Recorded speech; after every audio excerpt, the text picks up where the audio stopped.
श्री सत्यदत्त व्रत कथा अध्याय पहिला. श्री गणेशाय नमः. श्री सद्गुरु चरणार विद्याभ्या नमः. वेद धर्म मुनींचा सचिष्य श्री दीपक एके दिवशी त्यांना असे विचारता झाला की श्री गुरुजी मोठे मोठे सिद्ध महात्मे ज्याला वंदन करतात व ज्याचे सर्वश्रेष्ठ चरित्र वर्णन करतात असे श्री दत्तात्रेय नाव असलेले हे कोण देव आहेत. शिष्याचा प्रश्न ऐकून श्री वेद धर्मऋषी म्हणाले की हे शिष्य दीपका, या भूतलावर तू मोठा धन्य आहेस, कृतकृत्य आहेस व तसाच अत्यंत भाग्यवानही आहेस. कारण तुला श्री दत्तात्रेयांचे महात्म्य ऐकण्याविषयी ही उत्तम बुद्धी उत्पन्न झाली आहे. योगीश्वर श्री दत्तप्रभूंचे श्रेष्ठ व पापनाशक असे महात्म्य तुला सांगतो. ते श्री सत्यदत्त व्रतातून व्यक्त होणारे असून मनुष्यांना तात्काळ सिद्धी देणारे आहे. कलियुग प्राप्त झालेले जाणून श्री शौनकादी महर्षींनी स्वर्गलोक मिळवण्याकरता 1,000 संवत्सरपर्यंत चालणारा सत्रयाग सुरू केला. एके दिवशी प्रांतकाळी ते ऋषी श्री अग्निनारायणाला हविर्भाग देऊन स्वस्थ बसले असता मान्य अशा पुराणज्ञ श्रीसुतांना त्यांनी आदराने प्रश्न केला.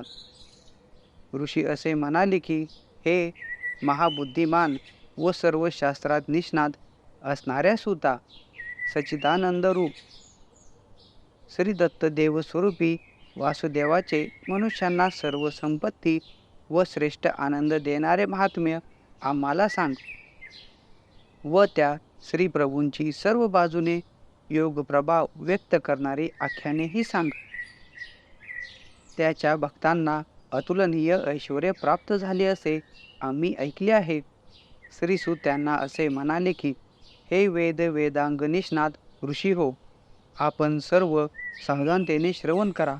श्री दत्तात्रेयांच्या कृपाप्रसादाने पूर्वी जसे ऐकले तसे त्या प्रभूंचे महात्म्य तुमच्या संतोषाकरिता मी तुम्हाला सांगतो. ते तुम्ही एकचित्ताने ऐका.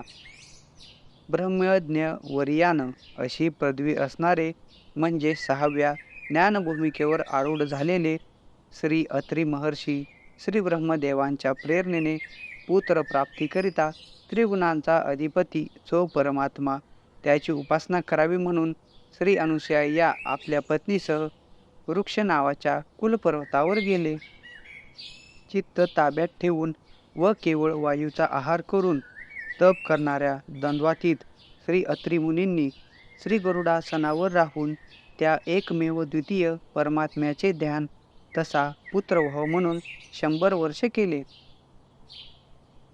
अशी तपस्या झाल्यावर त्या तपाने संतुष्ट होऊन वर देण्यासाठी ज्यांना उत्कट इच्छा आहे असे श्री ब्रह्मा, श्री विष्णू व श्री महेश्वर हे तिन्ही देव आपापली चिन्हे धारण करून श्री अत्री ऋषींच्या आश्रमात प्राप्त झाले आणि असे म्हणाले की हे ऋषी, तू सत्य संकल्प आहेस व तुझे मनीषीत असत्य होणार नाही. ज्या एक तत्वाचे तू आजपर्यंत ध्यान केलेस ते आमच्यापेक्षा अन्य कोण आहे. माझ्यासारखा पुत्र मिळावा म्हणून तू ध्यान केलेस. याकरिता तुझे झालेले श्रम सफल होण्याकरिता मी सर्व स्वरूप असा माझा आत्माच तुला देत आहे. याप्रमाणे तीनही देवांनी श्री अत्री मुनींना वर देऊन ते तत्काळ गुप्त झाले. नंतर चतुर्भुज श्री दत्तात्रेय श्री अत्री ऋषींसमोर प्रकट झाले. नित्यतृप्त असे भगवान श्री दत्तप्रभू आपली भक्ताधीनता दाखवण्यासाठी माता पितरांना संतोष देत योगमायेसह त्या आश्रमात राहिले. नंतर कोणे एकेकाळी एक ब्राह्मण गर्भाधानादी सर्व संस्कार ज्याचे झाले आहेत असा वेदांगाचे अध्ययन करून आश्रम धर्माचे अनुष्ठानही ज्याने केले आहे असा एके ठिकाणी राहत होता.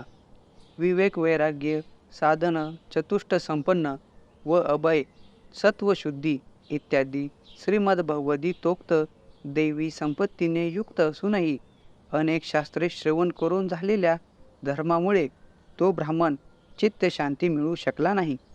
श्री सद्गुरूंनी सांगितलेली उपासना केली असता चित्त स्थिर होऊन तत्वबोध उत्पन्न होतो. म्हणून उपनिषद प्रतिपाद्य श्रीदत्तांचे ध्यान पूजन प्रयत्नपूर्वक करूनही दर्शन न झाल्यामुळे खिन्नचित्त झालेल्या व विषाद शोक यांनी युक्त असणाऱ्या त्या ब्राह्मणास तारण्याकरता योग श्रीमान दिगंबर श्री दत्तप्रभू त्यांच्यासमोर प्रकट झाले. मनोहर मार्गशीर्ष मास शुक्ल पक्ष पौर्णिमा तिथी मृग नक्षत्र गुरुवार अशा समयी प्रदोषकाळी भगवान श्री दत्तात्रय प्रगट झाले आणि त्या ब्राह्मणास असे म्हणाले की, हे विप्रा, तू खिन्न असल्यासारखा दिसतो आहेस. तुझ्या खिन्नतेचे कारण काय असेल ते सर्व माझ्यासमोर सांग. त्यावेळी भक्तियुक्त अंतकरणाने नम्र होऊन भगवान श्री दत्तात्रयांना नमस्कार करून तो ब्राह्मण असे म्हणाला की, ज्ञानवान पुरुष अनर्थापासून मुक्त होतो. असे ऐकून त्या इच्छेने मी अनेक शास्त्राचे श्रवण केले, परंतु माझा भ्रम गेला नाही. तेव्हा यापैकी कोणता मार्ग श्रेयस्कर, कोणता मार्ग कल्याणकारक, कोणता निर्भय व कोणता मार्ग सुगम आहे, हे सद्गुरू तू कृपा करून मला सांगा. श्री दत्त असे म्हणाले की, तुझा प्रश्न अत्यंत योग्य आहे, म्हणून मी आता सांगतो ते लक्षपूर्वक श्रवण कर. श्रुतीने प्रतिपादन केलेले, युक्तीने सिद्ध झालेले व अनुभवास आलेले जे सत्य ते तुला मी सांगतो. मी ही ईश्वराची आराधनाच करीत आहे अशी बुद्धी ठेवून स्वधर्माचे अनुष्ठान करीत राहिल्याने सदाचरणी लोकांवर ईश्वराचा प्रसाद होतो. म्हणजे तद्रूप श्री सद्गुरू सुलभ होतात. श्री सद्गुरूंचा उत्तम प्रसाद झाला असता जीवांच्या अज्ञानरूप प्रतिबंधाचा नाश होतो. तसेच दुष्ट भावनांचाही नाश होऊन तत्क्षणी मुक्ती देणारे विज्ञान प्राप्त होते. सत्यव्रत, सत्यपर, त्रिसत्य, सत्याचे कारण, सत्यनिष्ठ, सत्याचेही सत्य, सत्यनेत्र व सत्यात्मक सर्व मीच आहे हे तू निश्चयपूर्वक जाण.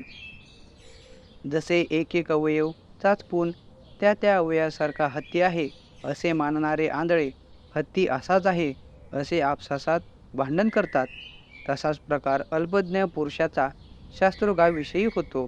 याप्रमाणे माझ्या सांगण्याचे तत्व जाणून उपनिषदांना समंत असलेले सत्यत्व जाणून त्याचे आलोचन करण्यातच तू मग्न असावेत. त्या योगाने तू मुक्त होऊन कृतार्थ होशील. असा त्या ब्राह्मणास प्रभू श्री दत्तात्रयांनी आशीर्वाद दिला. इति श्री सत्यदत्त व्रताख्याने प्रथमाध्याय संपूर्ण. श्रोतेहो, तुम्हाला जर पुढील अध्याय श्रवण करायचे असतील तर आपल्या चॅनेलला अवश्य सबस्क्राईब करा. भेटूया पुढच्या नवीन अध्यायामध्ये. धन्यवाद.